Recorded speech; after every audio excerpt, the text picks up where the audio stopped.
Hello, everyone, and welcome to another Left Book Club event.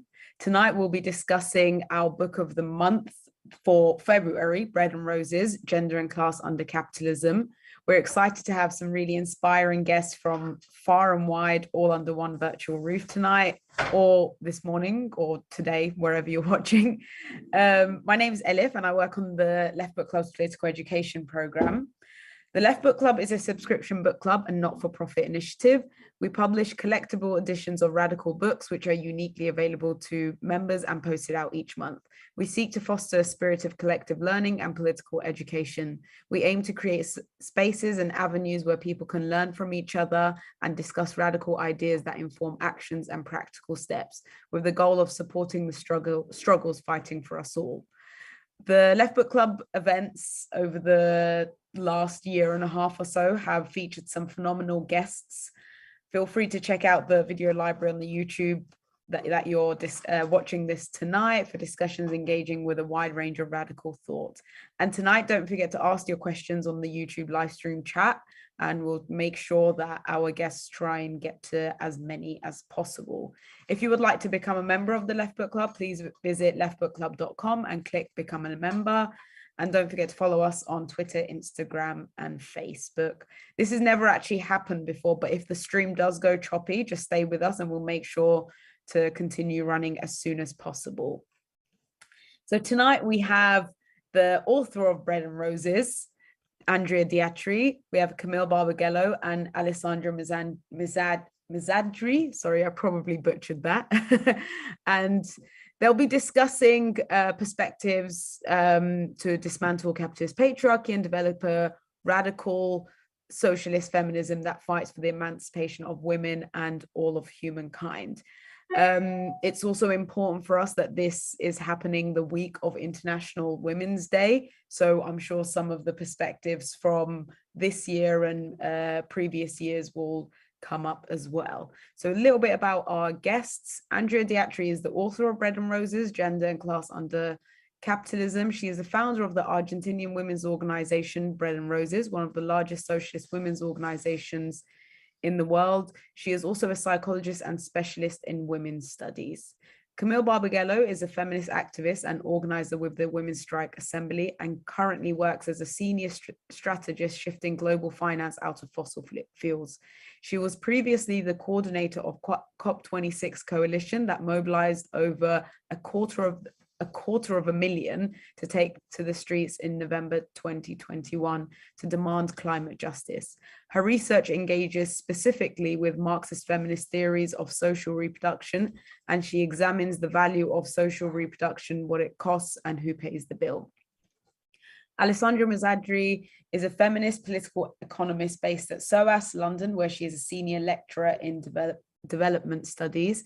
She teaches and writes on supply chain capitalism and labor regimes, the global sweatshops, labor standards, CSR, modern slavery, and ethical consumerism, feminism in development and social reproduction approaches, India's political economy, and Marxian feminist methods for field-based research. She is the author of The Sweatshop Regime, Laboring Bodies, Exploitation and Garments Made in India, and the editor of Marx in the Field.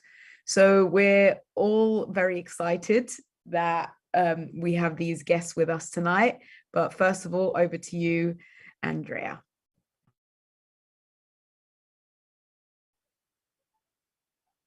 Bueno, buenas tardes.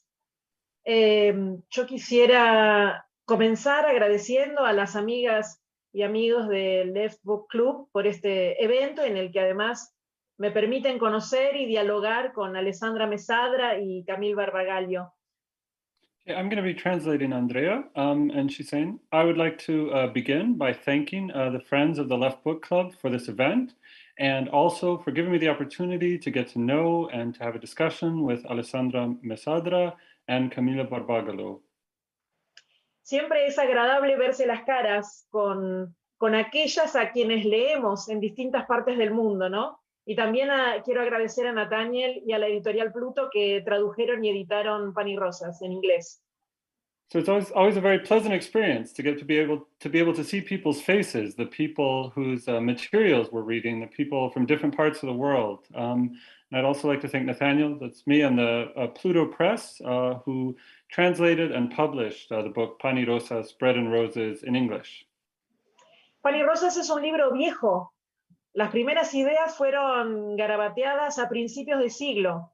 En ese momento Argentina se incendiaba por la crisis económica y política, caía el gobierno, las movilizaciones, las asambleas populares y las fábricas que funcionaban bajo control obrero parieron una nueva generación de jóvenes feministas que retomaron en ese entonces la lucha por la legalización del aborto. So, Pan y Rosas, Bread and Roses is actually a very old book. The first ideas were developing at the beginning of the century. And at that time, at the beginning of the century, Argentina was really on fire with an economic and a political crisis. The government fell. There were mobilizations, there were popular assemblies, there were factories that were taken over by the workers that were functioning under workers' control. And all these struggles gave birth to a new generation of young feminists who took up, again, the struggle for the legalization of abortion. Esa lucha, recién 20 años después, conquistó este derecho hace muy pocos meses. Un año. And that struggle, so now, 20 years later, was finally successful. And this right, just a couple of months ago, was actually won in Argentina. Luego, en el año 2013, se reeditó una nueva versión del libro Pan y Rosas en Argentina, que es la que ustedes conocen en inglés. Y esa versión se tradujo también al portugués, al alemán, al italiano y al francés. Pero creo que hoy no escribiría el mismo libro. So later, in 2013, this book was republished. A re-edited version of the book was published in Argentina, and that's the version that you've gotten to know in English. And that book was also translated into Portuguese, into German, Italian, and French. But today, I don't think I would write the same book. I wouldn't write the same book if I were writing it today. Aprendí muchísimo en estos 20 años leyendo a autoras de todas las latitudes, conociendo debates que antes ni siquiera habían llegado a la Argentina y profundizando mucho más mis propias argumentaciones. So I learned very much in these last 20 years. I read feminist authors from many different latitudes, and I got to know debates that back then had not even arrived in Argentina yet. And thus I was able to develop my own arguments a lot. En esto del feminismo soy una autodidacta, no pertenezco al mundo de la academia, al que sí recurro para nutrirme de lecturas siempre interesantes. So in this thing called feminism, I am an autodidact. I'm self-taught. I don't belong to the world of the academy, even though I do rely on the academy for consistently interesting reading material. Aunque tampoco es cierto que me he formado sola, ¿no? Porque creo que la militancia colectiva en el Partido de Trabajadores Socialistas, en la corriente internacional del feminismo socialista Pan y Rosas, y en el amplio y diverso movimiento de mujeres de Argentina, creo que están directamente relacionados con mi formación y con mis elaboraciones. But at the same time, it's not true that I educated myself, because my activism, my collective militant activism in the Party of Socialist Workers and the PTS, which is an organization in Argentina, and also the activism in the international tendency of socialist feminism, Pan y Rosas, Bread and Roses, and more generally in the broad and diverse women's movement in Argentina. All these things are directly related to my education and to my elaborations. No digo todo esto porque rechace actualmente las ideas centrales que intenté transmitir en ese libro, todo lo contrario, creo que las he ido reafirmando, pero siento que tengo ahora más herramientas conceptuales para sostenerlas y transmitirlas de mejor modo. So I'm not saying all this because I would somehow currently reject the central ideas that I tried to present in this book. Quite the opposite. I think over time I've been reaffirming these ideas, but I have the feeling that I've got more conceptual tools to defend and explain these ideas in a better way. Y hago esta introducción para señalar que si Pan y Rosas tuviera algún mérito es apenas ese, el de ser un libro militante. So I'm giving this introduction to explain that I think if the book Pan y Rosas, Bread and Roses, if it has any merit, then it's probably that it's a militant book. Creo que más allá de los debates y las diferencias teóricas que podamos encontrar entre quienes nos situamos en el feminismo anticapitalista o de izquierda o socialista o marxista, con todas las precisiones que podamos hacer sobre estas definiciones, compartimos una genealogía en la que lo más destacado es el esfuerzo militante por interpretar, intervenir, organizar a las más amplias masas femeninas en las luchas sociales.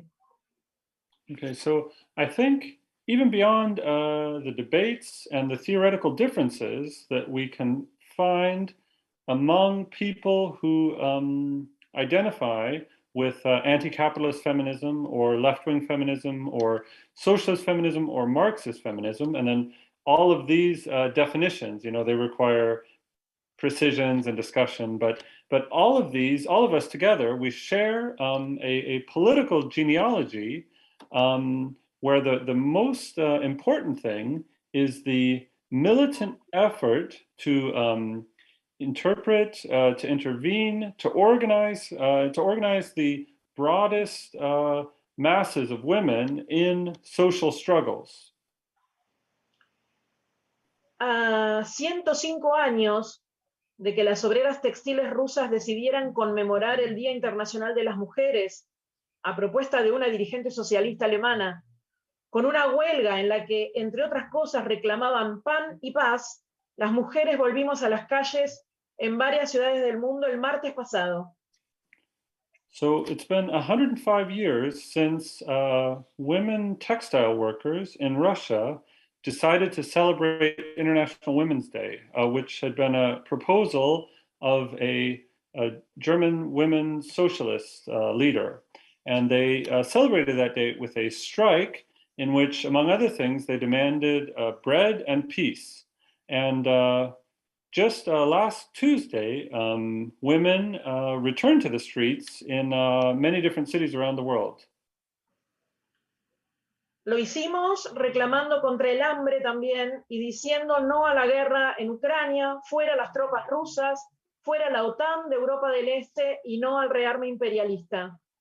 And we went out onto the streets making demands against hunger and saying no to the war in Ukraine. We said Russian troops out of Ukraine, NATO out of Eastern Europe, and no to imperialist rearmament. Mis compañeras de Pan y Rosas de Alemania, España, Italia y Francia se movilizaron declarándole guerra a la guerra, como lo aprendimos de Rosa Luxemburgo y de las mujeres socialistas que enfrentaron la traición de los partidos socialistas y se negaron a ser parte de la primera carnicería imperialista. So my comrades of Bread and Roses, of the organization Bread and Roses, in Germany, in the Spanish state, in Italy, in France, they all mobilized, declaring war against war. And that's what we learned from Rosa Luxemburg and from the socialist women who stood up against the betrayal of the socialist parties, the women who refused to be part of the imperialist slaughter. Mientras tanto, mis compañeras de México, Bolivia, Venezuela y Costa Rica se movilizaron con los pañuelos verdes por el derecho al aborto que heredaron de nuestra lucha en el sur del continente latinoamericano. And at the same time, my comrades in Mexico, in Bolivia, in Venezuela, and Costa Rica, they went onto the streets with like green handkerchiefs around their necks. And that's a symbol for the right to abortion. And that's a symbol that they took from our struggle, from the women's movement in Argentina, in the south of the Latin American continent. También manifestamos en Brasil, en Uruguay y Perú. Y en Argentina, el mismo 8 de marzo, mientras más de 60.000 mujeres rodeamos el Parlamento, adentro se estaba discutiendo un pacto que el gobierno acaba de firmar con el Fondo Monetario Internacional, un pacto que mientras estoy hablando acá con ustedes se está aprobando con el voto del oficialismo, la oposición de derecha y la represión policial en las calles alrededor del Parlamento. And so members of Pani Rosas also were demonstrating in Brazil and Uruguay and Peru. Now, in Argentina, that same March 8th, there were 60,000 women surrounding the parliament. But inside the parliament, there was a debate about an agreement that the government had just signed with the International Monetary Fund, with the IMF. And this agreement, while I'm speaking to you, is being voted on right now, and it's getting the support of both the center-left government and the right-wing opposition. And this vote is being defended, is being made possible by police repression, right? As we're speaking right now, there's police repression going on against the big mobilization in Buenos Aires. Los únicos que lo rechazan dentro de la Cámara son mis compañeras y compañeros diputados del Frente de Izquierda. Y afuera, una protesta de miles de personas donde están mis compañeras de Pan y Rosas junto a las organizaciones de izquierda, rodean nuevamente ese parlamento. So inside Argentina's parliament, the only people who are rejecting this agreement with the IMF are my comrades who are members of parliament for the Frente de Izquierda, for the left front. Outside of the parliament, there's a protest of thousands of people. There, my comrades of Pani Rosas are together with many different organizations of the left. And now, just like 2 days ago, they are again surrounding the parliament building. Estamos allí como feministas socialistas, porque se trata de un pacto de coloniaje que traerá solo más ajustes, aumentos de tarifas, inflación y pobreza para el pueblo trabajador, y sabemos que va a recaer con mayor dureza en las mujeres. We are protesting against this agreement with the IMF as socialist feminists because it is an agreement is an agreement for colonization. It is an agreement that will only bring more austerity. It will increase fees for public services. There will be inflation and poverty for the working population. And we know that all of this will fall much more onto the backs of women.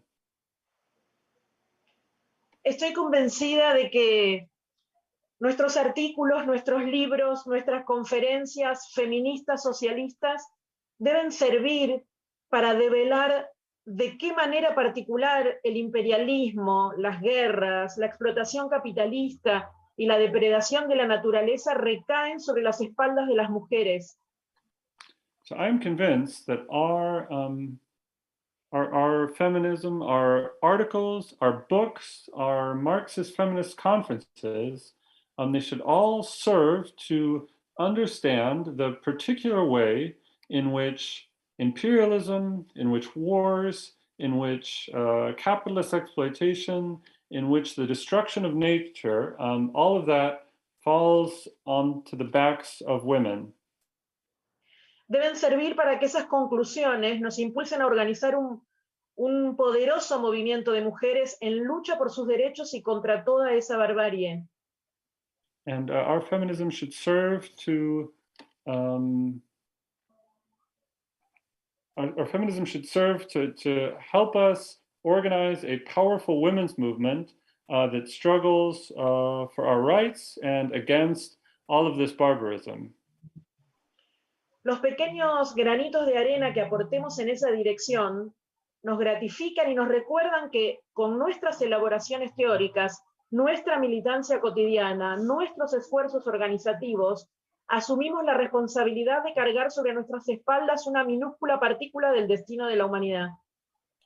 So the small grains of sand that we contribute in this direction, that gratifies us, that also reminds us that our theoretical elaborations, our daily militancy, our organizational efforts. So with all of this, we assume the responsibility to take onto our backs a minuscule particle of the destiny of humanity.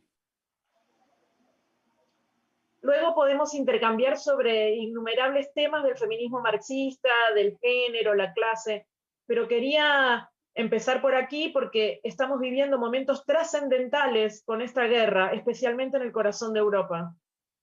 So we could discuss about countless topics of Marxist feminism, gender, and class, but I wanted to start here because we are experiencing transcendental moments with this war, especially in the heart of Europe. Además, todavía no salimos de una crisis aletargada mundial y apenas estamos asomando al espacio público después de una pandemia que expuso crudamente las contradicciones de la reproducción capitalista.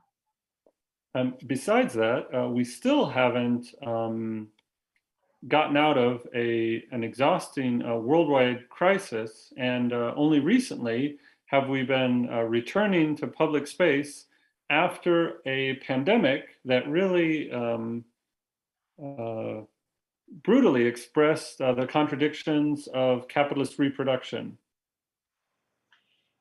Y como sucedió históricamente, a pesar de todas las grandes transformaciones de la clase trabajadora internacional y su fragmentación, las mujeres nuevamente, en los últimos años, han mostrado que ocupan un lugar destacado en las primeras filas de las luchas.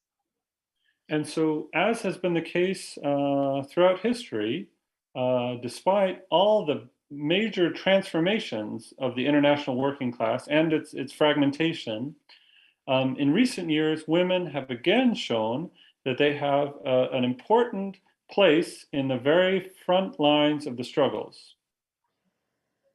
No me cabe ninguna duda de que las que más han sufrido con lo viejo será quienes se dispongan toda su energía para luchar por lo nuevo. I don't have any doubt that those who most suffer under the old system are the people who will be able to put all their energy at the service of the struggle for a new system.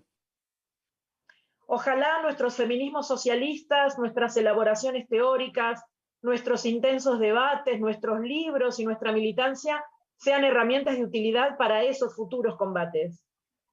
And I hope that our different socialist feminisms, our theoretical elaborations, our intense debates, our books, and our militancy, that they should all be tools that are useful for future struggles. Voy a dejar acá para no utilizar todo el tiempo que tengo porque va a extenderse con la traducción. En todo caso, seguimos intercambiando sobre otras cuestiones luego, pero les quiero dejar con una traducir. So I'm going to stop now. I don't want to use up all the time because it takes more time with the translation, etc. But in any case, we can continue exchanging about different questions later in the event. Quiero dejarlas con una frase de una feminista argentina de principios del siglo XX que decía que los derechos no se mendigan, se conquistan. So I'd like to leave you with a quote from a feminist from Argentina from the beginning of the 20th century. She said, rights are not granted, rights are conquered, rights are won. Y por eso el lema de nuestra agrupación Pan y Rosas es... Oh, and so that's the reason why the motto of our organization, Pan y Rosas, Bread and Roses, is... No pedimos, exigimos nuestro derecho al pan, pero también a las rosas. So our motto is, we don't ask, we demand our right to bread, but also to roses.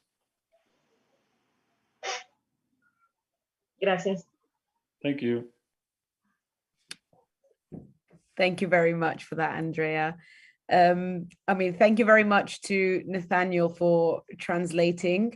For those of you who may not know, Nathaniel is also the translator of the book the English version published by Pluto Press. So we're very happy that he is here with us today, translating what Andrea has to say.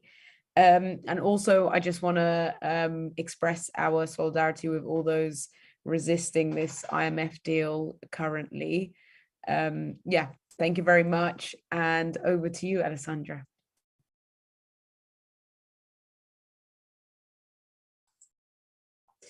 Thanks a lot. Thanks, first of all, to the Left Book Club for having me. It's a pleasure to have accepted this invitation. And to Andrea, it was really a privilege to be asked to read the book and to comment on that, but also to share a platform with you. I echo what Elif has said in relation to our solidarity in this moment of discussion or redefinition of the Argentinian debt by the IMF. And also I echo Andrea's very strong words of condemnation of the Russian invasion of Ukraine. And I think it's very important that feminists from different parts of the world are very clear that we shall always oppose any form of imperialism from whichever part of the world it actually comes from.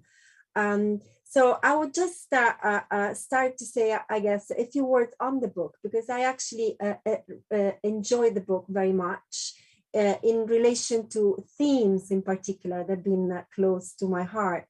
And I hear what Andrea said in relation to what the last 20 years perhaps might have taught us to integrate some of the themes that were treated in the book. But I think we can get there quite organically through some of the things that the book actually rises. So the book shows an amazing knowledge of the origins of the feminist movement. And I think we should always welcome new books that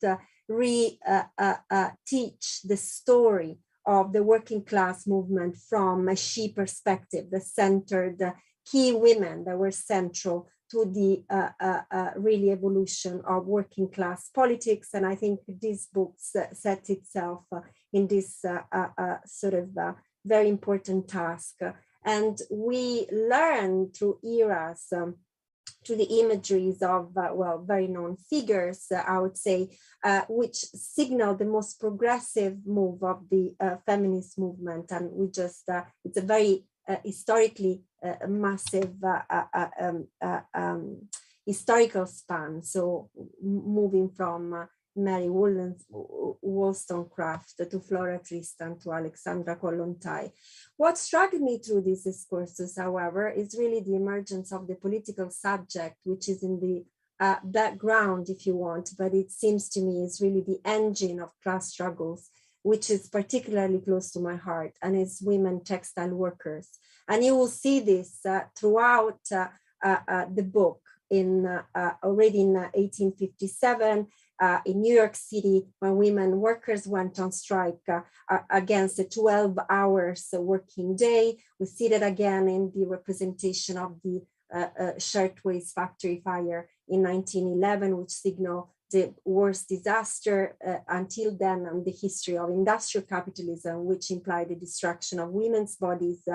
And we see that then moving from the US to Russia, where mobilization by women workers, in fact, were central also in the onset of the Bolshevik Revolution. So in a sense, I think this, the rise of this political subject is something fundamental still in the world today, and close to my heart, because women factory workers in textile and garment factories are still struggles again, exactly the same demand today. So I've done most of my work in India, and on the 8th of March, in fact, this year, there was a mobilization by women factory workers in Bangalore through two unions, which are led and populated only by women workers, which is the Global Labor Union and the Garment and Textile Workers Union, that staged a peaceful protest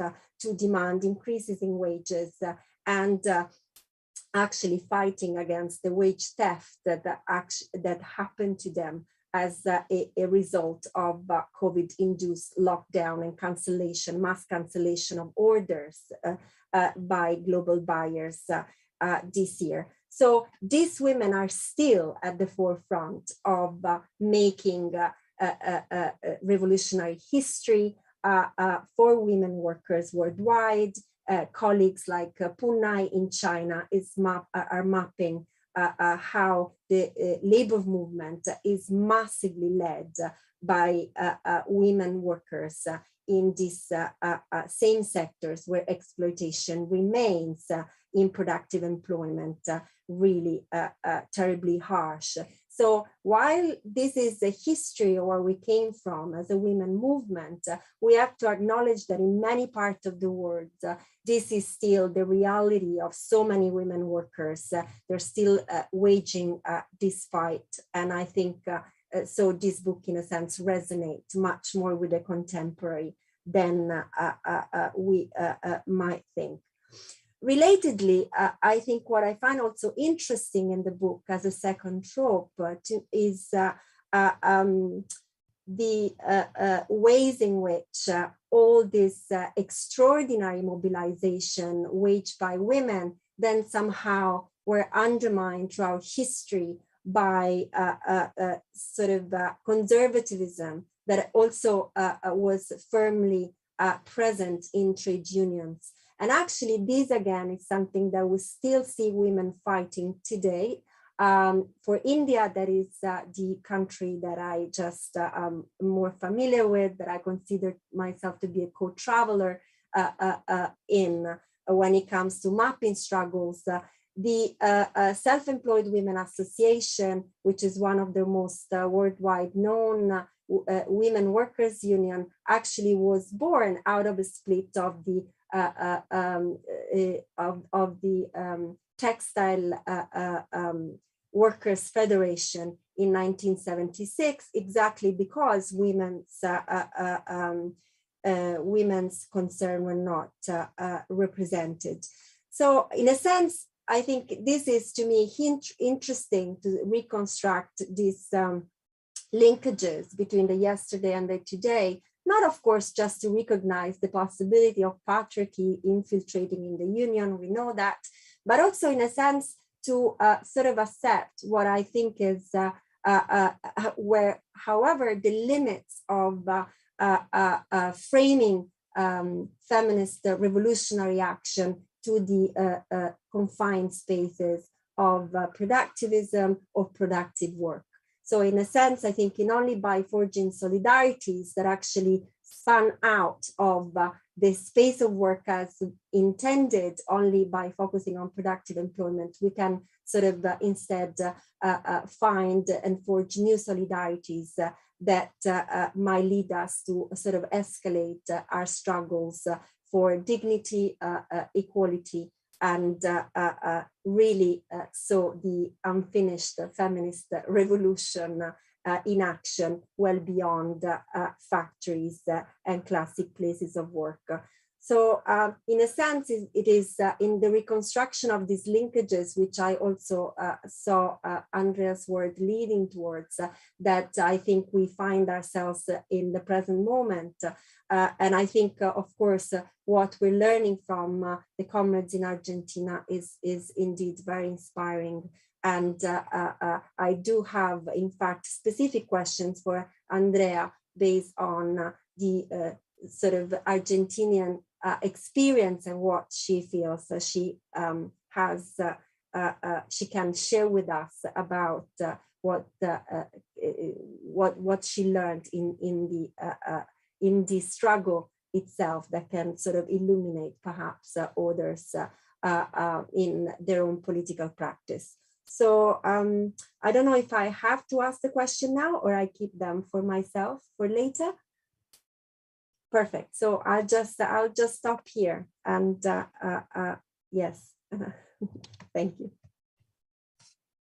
Thank you very much, Alessandra. Yeah, without further ado, over to you, Camille. Thank you so much, and how wonderful to be here this evening. Thank you so much to the Left Book Club for a re-invitation. This is my second time here, and also for the opportunity to interlock again with the Argentinian feminist movement. And of course, Alessandra, one of the last times that we got to properly interlock was when we were hosting Veronica Galgo from the Ni Una Menos in Argentina, here in the UK, and also in Leeds. So wonderful to be again in this conversation. And I was reflecting as well on how rich this process of translation has become between our two movements, and how dedicated that I know a lot of us here in Britain are around this question of the transference of knowledge between different continents and between different experiences. And in fact, there was some artists from Ni Una Menos who came 5 years ago, and we held this very impromptu assembly on the street, and we had a very rich discussion, particularly by the standards of the British feminist movement, I would say, at that time, which was really starting to weave together some of the discussions that were happening in Argentina between the struggles around land, around indigenous women's struggles, and how they were connected to this concept of femicide, and how that violence at the heart of capitalism was really playing out in such a sophisticated analysis around reproductive justice. And I think that the couple of hundred of us who went to an art exhibition and ended up having one of probably the most insightful feminist conversations that we'd had the privilege of being able to experience certainly set on fire the Women's Strike Assembly. And here we are 6 years later, in the week where we have once again taken to the streets. My voice is a little bit croaky because I spent Tuesday evening screaming my lungs out with both Ale and Elif, and also my daughter, which was a pretty beautiful moment of intergenerational moments of struggle. And obviously movements don't begin really at any particular date, right? Like we all have long histories, and we come in and out of different forms of struggle. And I think it's important, this question around translation. It's long been really something that has preoccupied me as an activist and as a campaigner and as a militant around the politics of translation. I've spoken about it a lot, and I don't think it will ever go away. So I always want to say thank you to the people who do the work of translating the texts and our words so that we can, of course, understand each other across borders. But I think it goes deeper than that. I think it's a question of how different politics moves around the world, and which bits of it are able to be taken up, and which bits of it and how they land in different contexts and on different bodies and in different territories. And at the same time, I'm super interested in the question of how the tactic of the feminist strike has reignited this wave of struggle. So from Argentina, we would call it the tidal wave and how it has enabled us to really understand some of the power that we have in this moment, and I would say points us in a certain kind of direction in terms of where our strategies go in future. In relation to the book, I think one thing that really struck me is that there is a lot of performativity about decolonizing feminism a lot of the time, but people still read history books that do not understand that, that there is an international women's movement, and it is not a new thing, it is an incredibly old thing, and that we have to be able to tell an international story of the feminist movement, and that books like this are incredibly important because they, in an English-speaking context, require English-speaking readers, which are normally in the global north, to understand that at the same time when certain things were happening in the 1960s and 70s here, there were sometimes similar things happening in other parts of the world, but at other times there were very different things happening, and they are very related in dialectical and in very interesting ways that we need to continue to think about, especially when I think we've ended up in a quite flattened global context due to social media that sometimes makes us feel as if we're all connected these days, because we can all look at the same photos on Instagram maybe. But we need to remember the specificities of the different material conditions that are currently driving our struggles in different ways.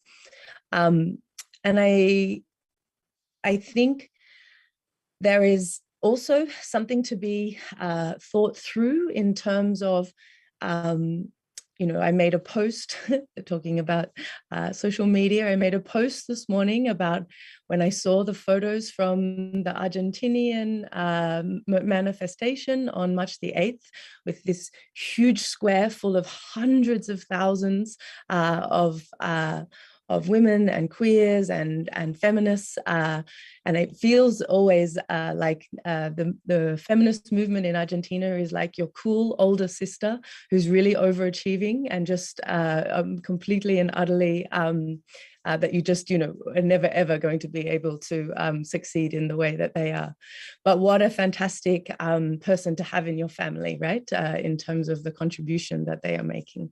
And then I also saw that in Mexico, there was a militant break-off from the main manifestation, and feminists went and completely destroyed a building and filled buildings with feminist graffiti. And that felt like the cool cousin that kind of came in at Christmas time and put your sexist dad in his place with a little badass kind of feminist action. So I suppose I'm talking about the movement today because I think that that's what these books enable us to do, right? Is that they enable us to make sense of our movements. And I completely agree that we need to understand our histories and that our books have to be in the service of struggle, right? Like, and I would hope that that is what our intellectual work is trying to do, is we're trying to birth a new world, and we're trying to understand the relationship between what we think and how we act on the streets together.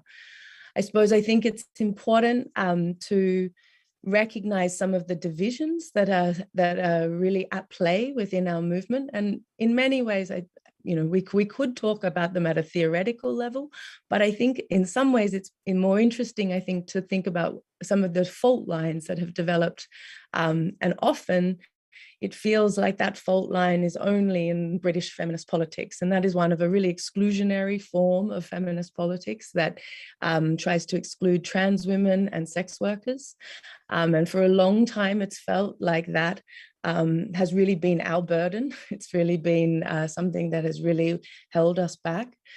And it's saddening, I think. And to be honest with you, it's a little bit more than saddening. It's like pisses you off a bit that it's also now infecting the movement in Spain, where we've seen millions of women take to the streets over the last few years in a united effort to re-transform Spanish violence against women through similar kinds of politics as Ni Una Menos. And this year that wasn't possible, and there were 2 different demonstrations called, and we've seen a fracturing of the movement.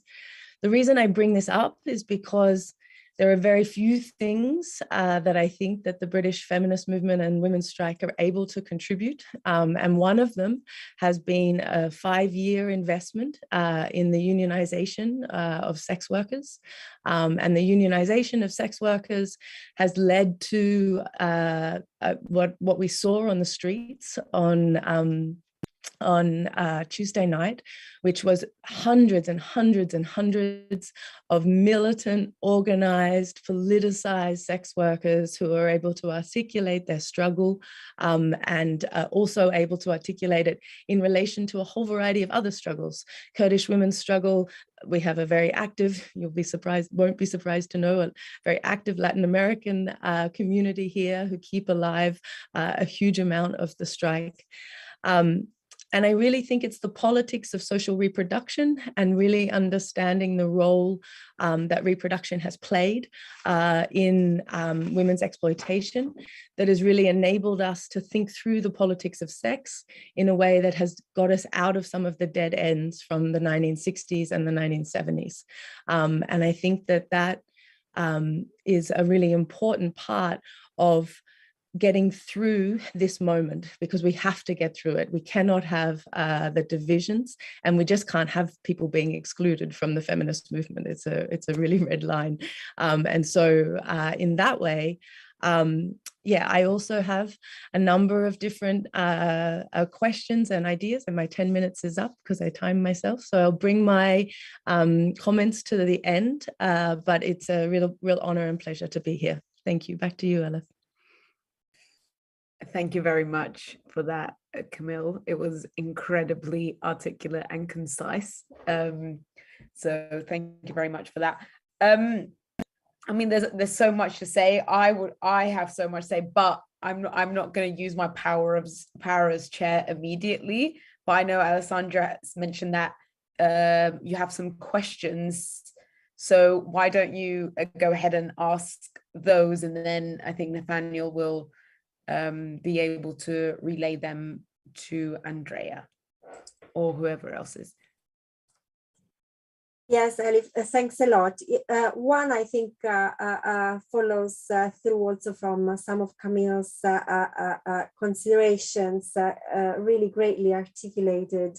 And just an open question in terms of the challenges of forging alliances and solidarities within Argentina, because that is indeed the cool sister, as Camille has put it. So in a sense, it's also how some of these challenges have played out or have been resolved. It can be greatly illuminating for, I guess, movements elsewhere, and also which lessons, in a sense, did you derive from these, Andrea? And the second question I have, if I may, is how do you see these solidarities playing out in a post-pandemic context? Because I do agree with you that COVID has somehow collapsed this distinction between sort of production and reproduction. I mean, it's shown how fictitious all that was in the moment where we were called back into our homes, so that there was an entirely fading away of this distinction. So there was at once the revelation that everything really is supported by labor, but everything is really supported by reproduction. So is this helping the idea of which type of solidarities can guide the feminist movement in a post-pandemic world? Thank you. Andrea, would you like to have a go at those?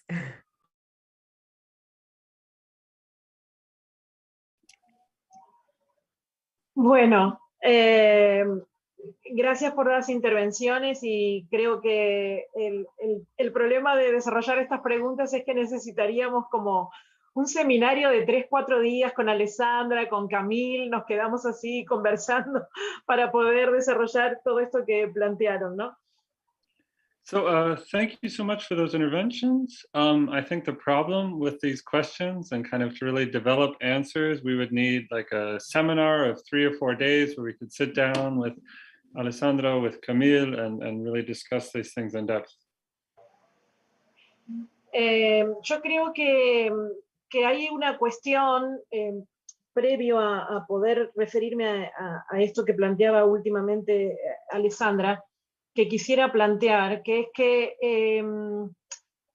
la pandemia puso más en evidencia aún no solamente el rol de la reproducción, sino que la clase trabajadora, o sea, la producción, no había desaparecido, como nos dijeron en la década del 90, que había muerto la clase trabajadora, ¿no? So one question that I'd like to talk about before getting to the point that Alessandra made is that the pandemic really did show the entire world the role of reproduction. But at the same time, we saw that production hadn't died out. Back in the 1990s, people used to say that productive labor wasn't around anymore and that the working class had died, had disappeared.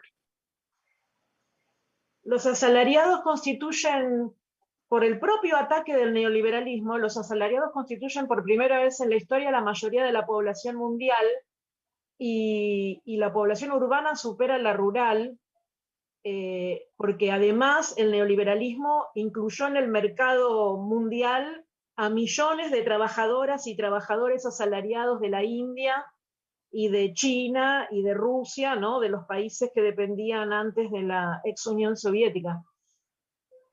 So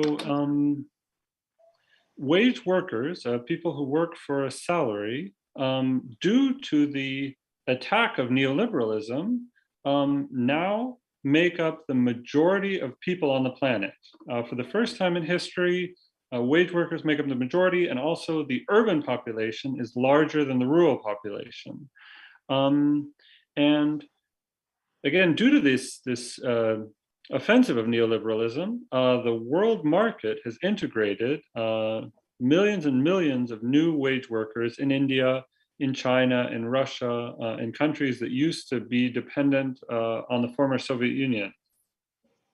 Pero obviamente que esta incorporación masiva de asalariados y asalariadas al mercado de trabajo mundial se hizo a costa de que grandes sectores están en condiciones de terrible precarización, ¿no? Donde la mayoría además en esos sectores son mujeres, son personas racializadas, son migrantes.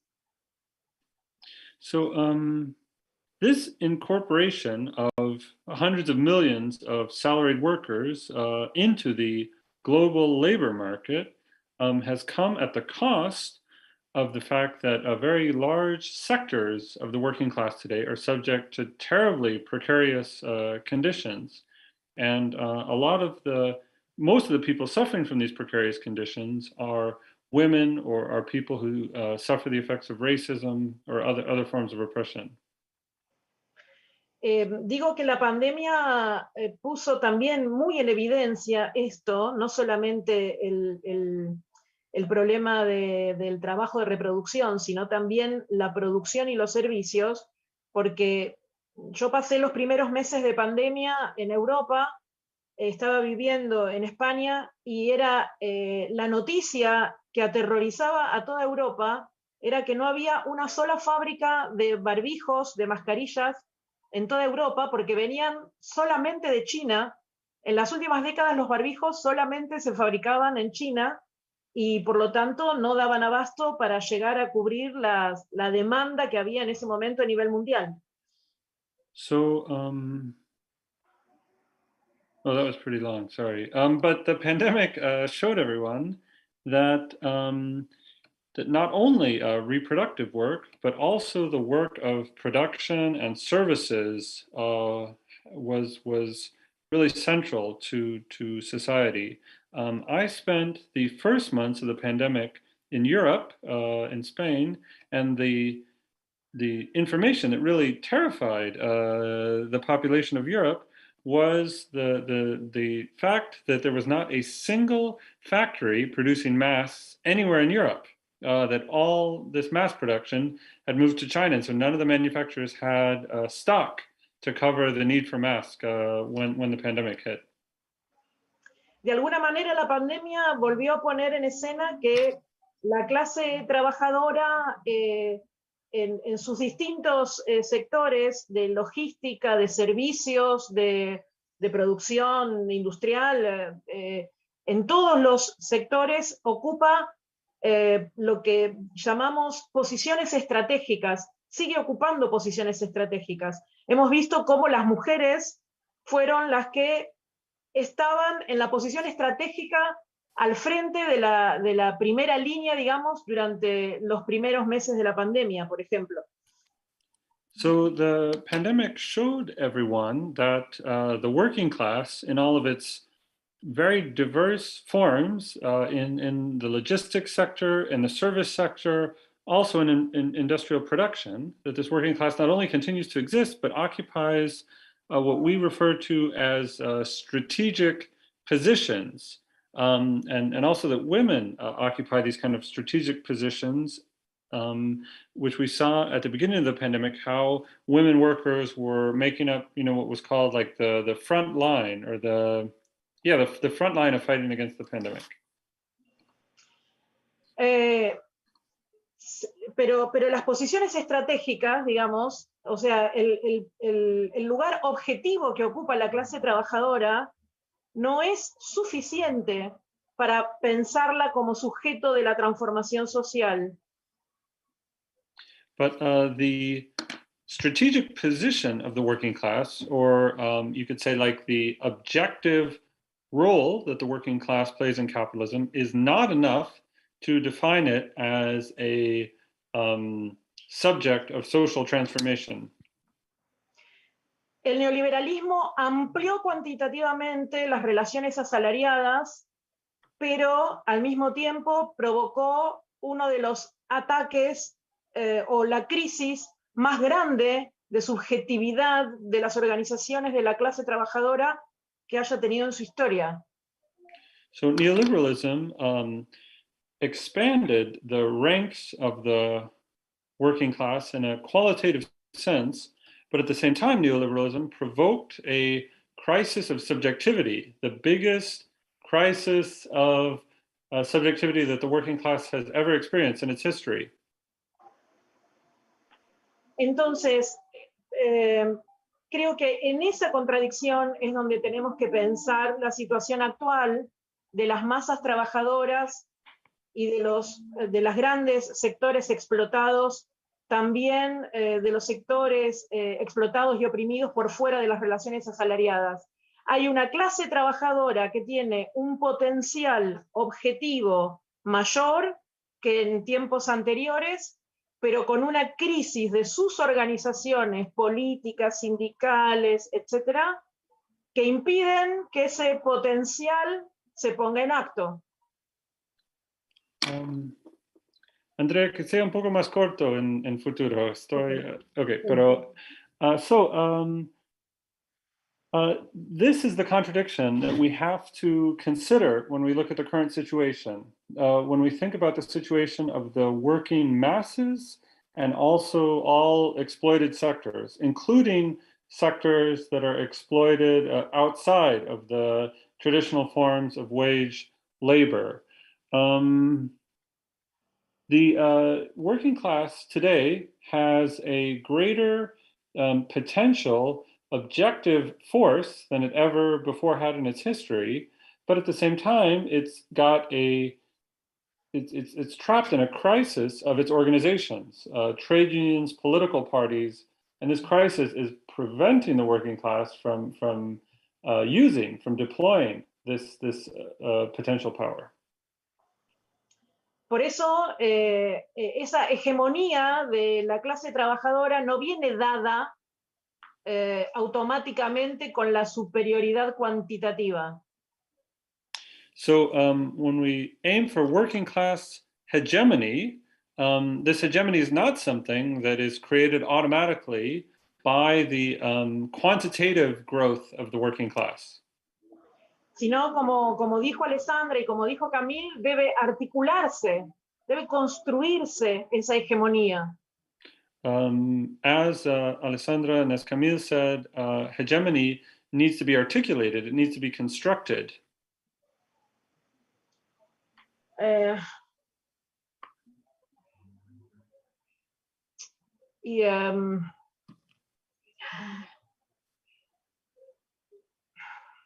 ¿Cómo sintetizar? No sé cómo sintetizar tanta cosa. I'm having trouble thinking how to respond briefly to so many different topics. Pero lo que yo recuerdo, por ejemplo, un ejemplo de Marx, de una carta que le escribe a la Asociación Internacional de Trabajadores.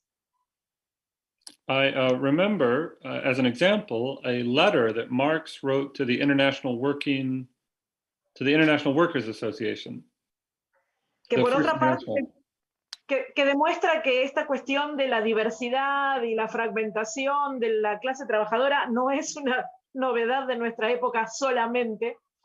And this is an example that the diversity and the fragmentation of the working class is not a problem that only emerged in our era, that this is something that the working class has been dealing with for a long time.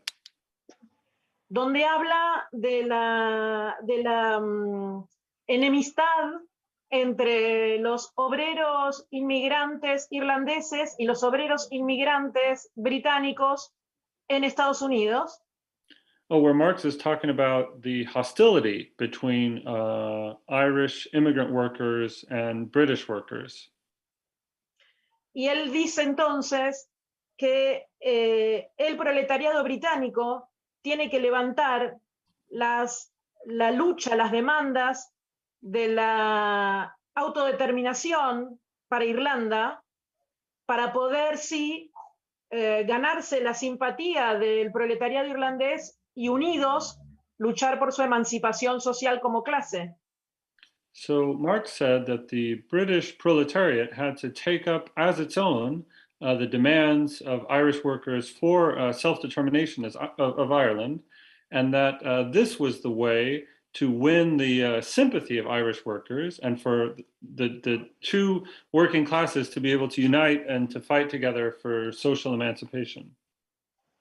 Yo creo que, bueno, y eso es una tarea, eso es un objetivo de una organización que interviene políticamente en el movimiento, ¿no? And this is a task, this is a goal for an organization that intervenes politically in social movements. Yo creo que más allá de las diferencias de época y de las diferencias que existen entre pensar una nación oprimida y un género, el ejemplo sirve porque marca de alguna manera con qué perspectiva intervenimos en el movimiento de mujeres, intervenimos en la clase trabajadora, intervenimos en otros movimientos antirracistas, de los sin techo. So this refers to a different epoch, and it also refers to a different movement against oppression. But I think this example can kind of show how we can intervene, with which perspective we can intervene in social movements and into the women's movement in particular, but also into movements of unemployed workers, movements of people without housing, how we can intervene politically into these social movements. La clase trabajadora que incorporó muchísimas, un gran porcentaje de mujeres que no existía hasta hace pocas décadas, no puede conquistar hegemonía si no levanta las demandas del movimiento de mujeres que exceden a la cuestión específica de la explotación laboral. So the working class, which includes many more women than it did even a few decades ago, this working class cannot win hegemony unless it takes up the demands of the women's movement as its own demands, and it fights against the specific forms of oppression suffered by women beyond just the exploitation that is suffered by all workers. Y las mujeres no pueden avanzar infinitamente en sus demandas y en sus derechos bajo las democracias capitalistas si no buscan la unidad también con la clase trabajadora asalariada en su lucha contra el capital.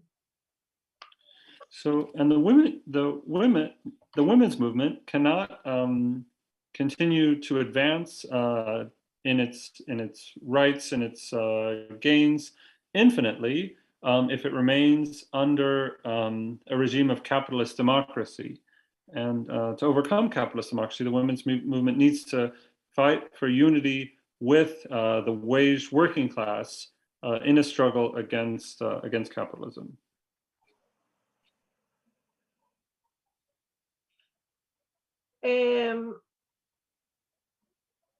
Tenemos que considerar las demandas del movimiento de mujeres también en una perspectiva anticapitalista, porque el propio régimen democrático capitalista también asimila, coopta permanentemente al movimiento y sus demandas. We also need to formulate the demands of the women's movement with an anti-capitalist perspective, because the regime of capitalist democracy is continuously assimilating and co-opting demands of the women's movement. Solo por poner un ejemplo que seguramente Alessandra conoce, cuando estuvo aquí en Argentina Silvia Federici, estuve conversando con ella de esto. En Argentina hay una desocupación muy alta, sobre todo ahora por la pandemia, y hay 10 millones de personas que asisten a comedores populares en una población de 45 millones. 10 en 45. So to give an example that I think Ale will be familiar with, when Silvia Federici was here in Argentina, I was talking to her about this. In Argentina, we have a very high unemployment level, especially as a result of the pandemic.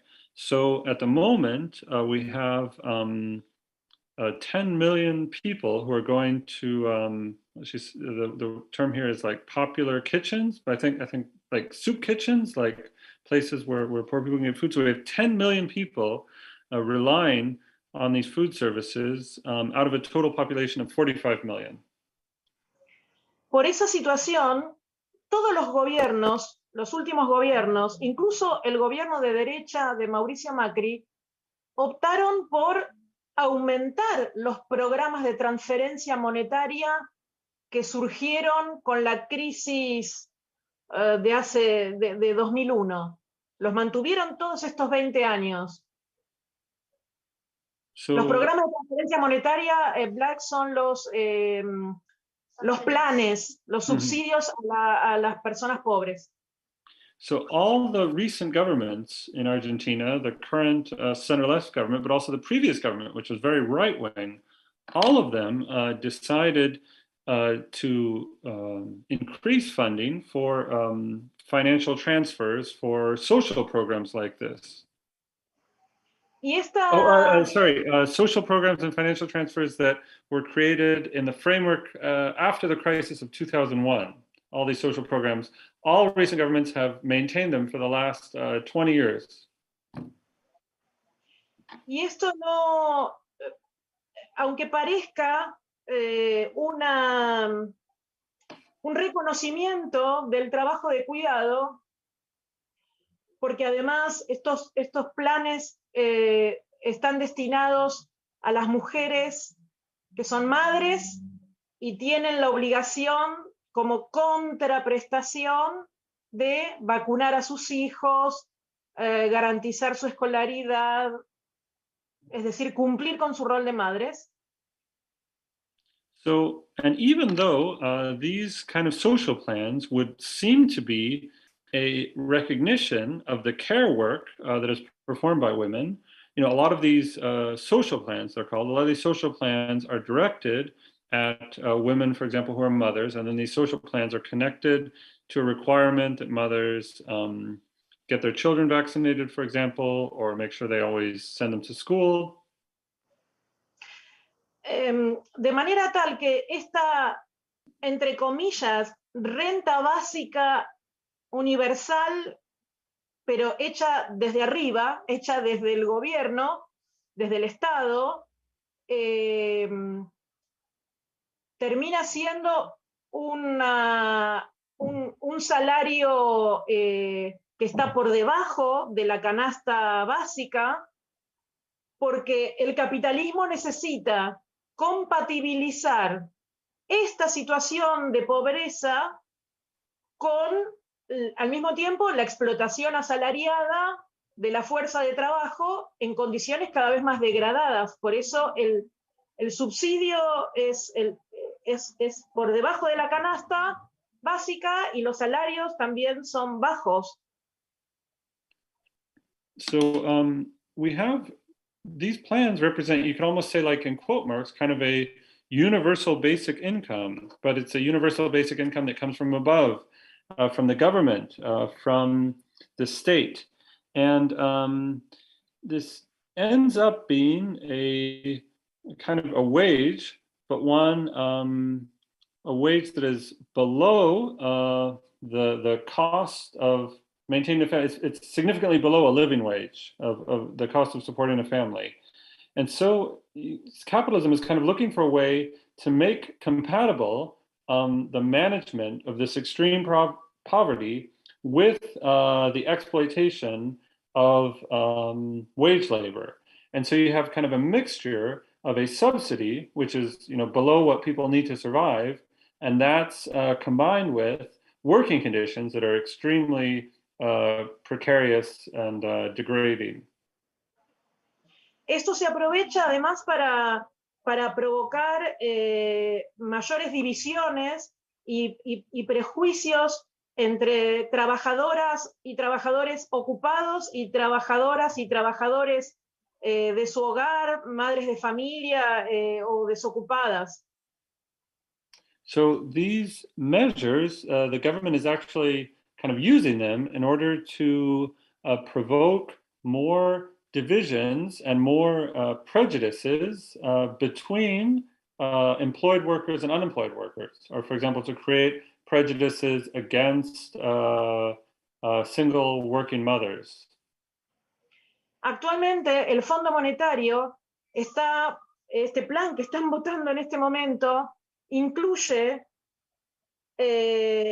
la propuesta de que el gobierno haga inversión en infraestructura para el trabajo de cuidados.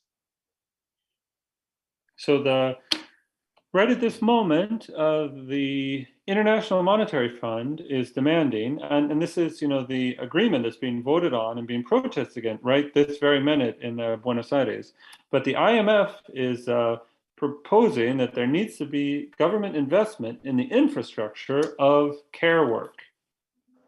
Y con ese lenguaje feminista, lo que encubre es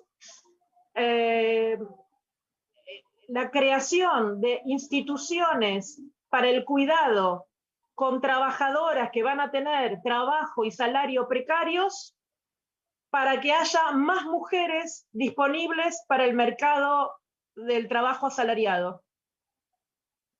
So the IMF is using this kind of feminist language, but the actual, what it's covering up is that the IMF is proposing that Argentina create institutions for care work. These institutions are going to be staffed by women workers who receive a salary, but under precarious conditions, low wages.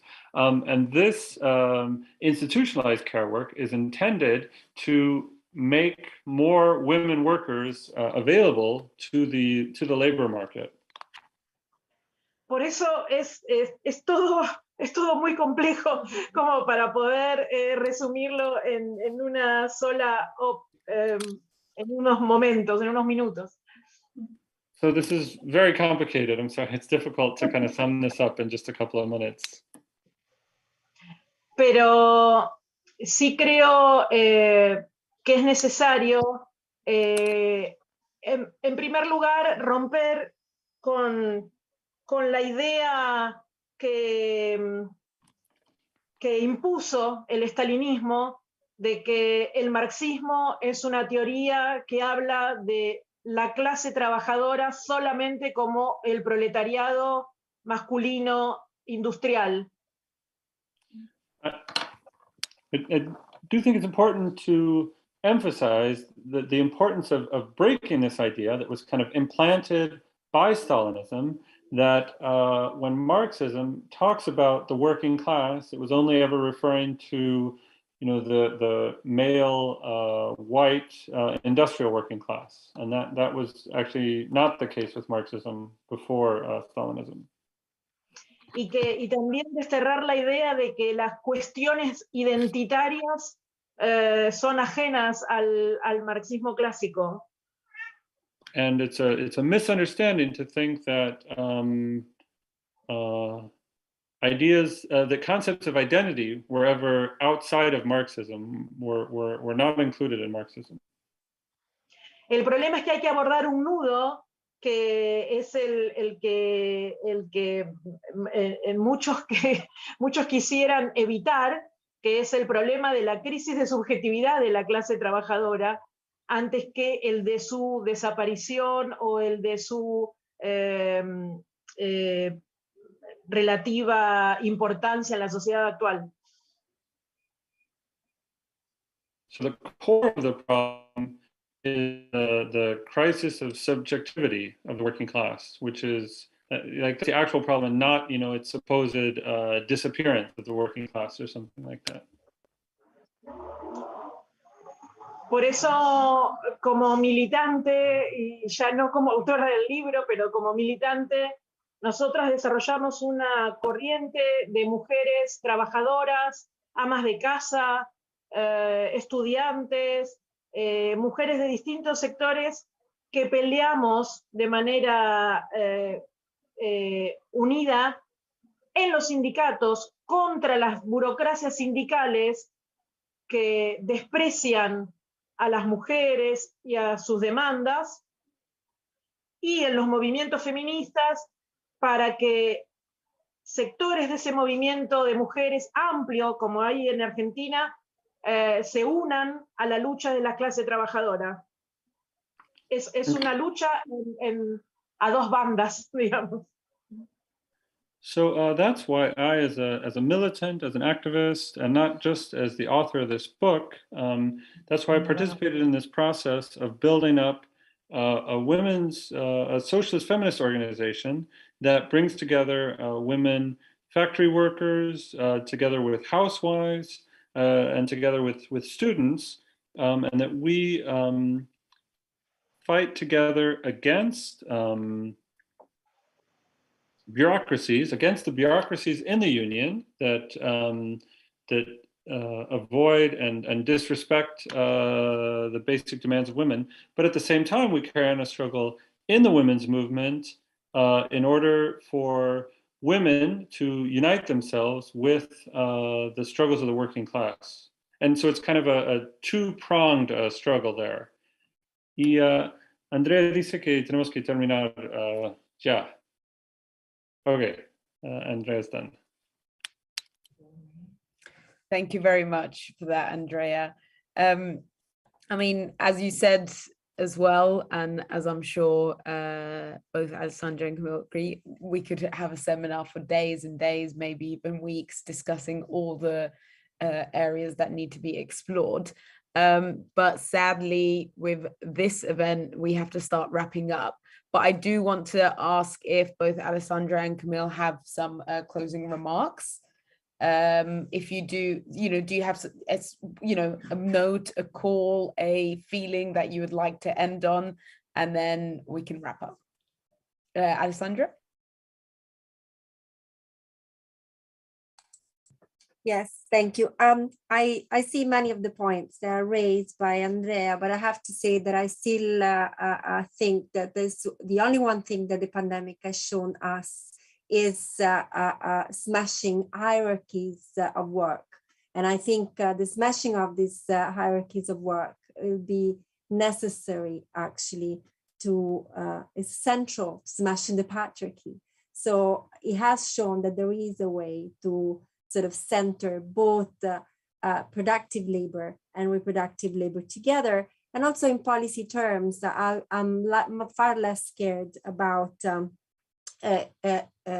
wages for housework or wages for care work. I actually think, that can be anyway part of a fundamental sort of process of redistribution of income, together with, of course, increases in wages. Because as Andrea has rightly said, we can ask bread and roses. So we don't have to choose between these different demands to place on employers and the state. We can have it all. We have to demand it all because we had so little so far. So that is my wish for, if something, the pandemic can actually sort of teach us in that direction, forging solidarity and ask both bread and roses. Thank you very much, Alessandra. What a lovely tone to end on. Camille? Yeah, I thought that was very well done, Ale. I think for me, the pandemic has shown that there is a category called essential workers, which I think is a very powerful category. I think that there was a lot of work that was shown not to be essential to the reproduction of human life.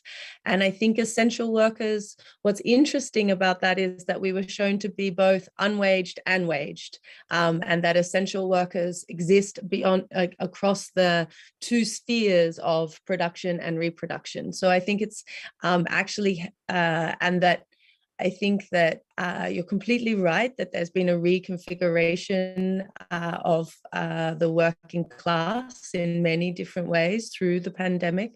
And we're seeing a re-proletarianization of previously professionalized and more of professionalized jobs, right, in many different ways. And that there is a lot of possibilities for solidarities to be built through the various different crises. I think that we didn't get time to touch on where we think that this crisis intersects with the climate and ecological crisis, because I think that that's something that completely comes along to fuck up quite a lot of the old ideas around production, to tell you the truth, because we live on a finite planet and we're currently running out of a whole lot of different production strategies. And then I think that the next coming kind of decades will be, in fact, the decades of production, simply through a necessary kind of question around survival. And obviously there are many parts of the world where those questions have been the question for a very long time and in very different ways. And so I think that one of the most important innovations of the feminist movement and its current articulation is the interlocking between the different struggles in the different territories. And if I must say, it's the vanguard of the Global South, of women leading in the Global South, that is already articulating these questions in ways that mean that we in the Global North are playing catch up, and thank God for that. So I look forward to more international interlocking conversations so that we can bring about the feminist horizon even faster. Thank you. Thank you very much, Camille. Again, what a lovely note and tone to be able to wrap up on. I mean, before I do my wrapping up and thanks, I just, I wanted to reiterate that there is so much to discuss and so many areas to explore. And I think it's been really important to dip into some of these areas. But, if we had time, some of the areas that I think I would have wanted to explore, because the majority of my feminism is based in the Kurdish women's movement. I'm Kurdish, so for us, some of the questions that we have been trying to explore has been the centrality of the state as a structure, the state as a system, and actually, therefore, how capitalism further institutionalized the patriarchal state. And again, therefore, how women's liberation is so central for the liberation of you know, well, the whole world, actually, not just humanity, but also, as Camille just very briefly touched on, our world, perhaps even our universe, if we're going to get philosophical. But I think also, you know, there's so much to discuss about the pandemic, and also social reproduction, and some of the, you know, decades old discussion, but also how it comes to our day as well. But also I think in some not automatically promising way, but a promising way that, if combined with struggle, I think will bear some important results, is that the pandemic really exposed some sections of the state a lot more. You know, it exposed the function of the state wherever we may be, because I think when we just discuss capitalism and don't have an analysis of the state, I think we forget that capitalism is not the same everywhere in the world. You know, the capitalism we have in Kurdistan is not the same as the capitalism we have in Britain, or in parts of in parts of South America, and so on. So I think for the Kurdish women's movement, the understanding the state is very important. But I think one of the promising things from the pandemic is this, you know, further exposing. And there was this interesting thing that,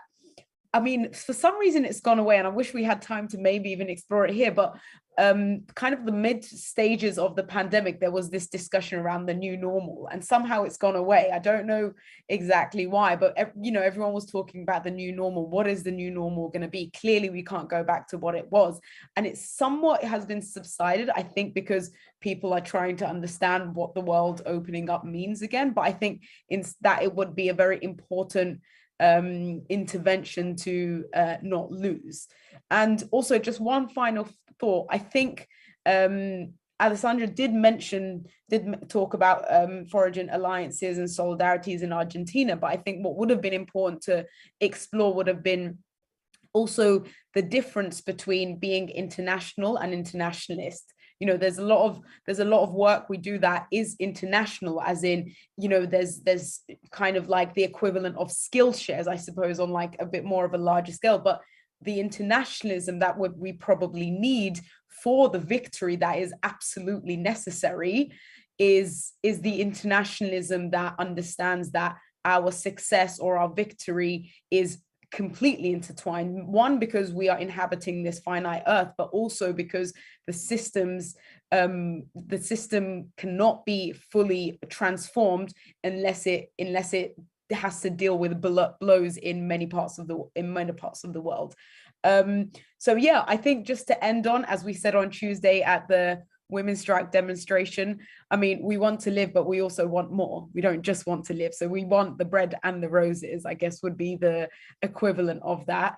So thank you very much to Andrea for joining us, especially while all that is happening on the streets right now against the IMF debt and the agreement. So thank you very much for joining us. Thank you, Alessandra. Thank you, Camille. Again, I wish we had way more time to explore so many different areas. I'm sure it would have been very, very intriguing to be able to continue. But yeah, we're going to have to end here. If you've enjoyed this, please visit leftbookclub.com. And if you want to become a member, click the Become a Member tab. And follow us on Twitter, Instagram, and Facebook to keep up to date with our events and discussions and promotions. And while you're on the YouTube event, don't forget to subscribe to our YouTube channel and check out our previous events too. The previous time we did have Camille, it was on an event called Anti-Capitalism and Care with Silvia Federici too. So please go ahead and check that out if you are interested. And once again, thank you very much, Solidarity comrades, and take care. Either have a good evening or a good day wherever you are.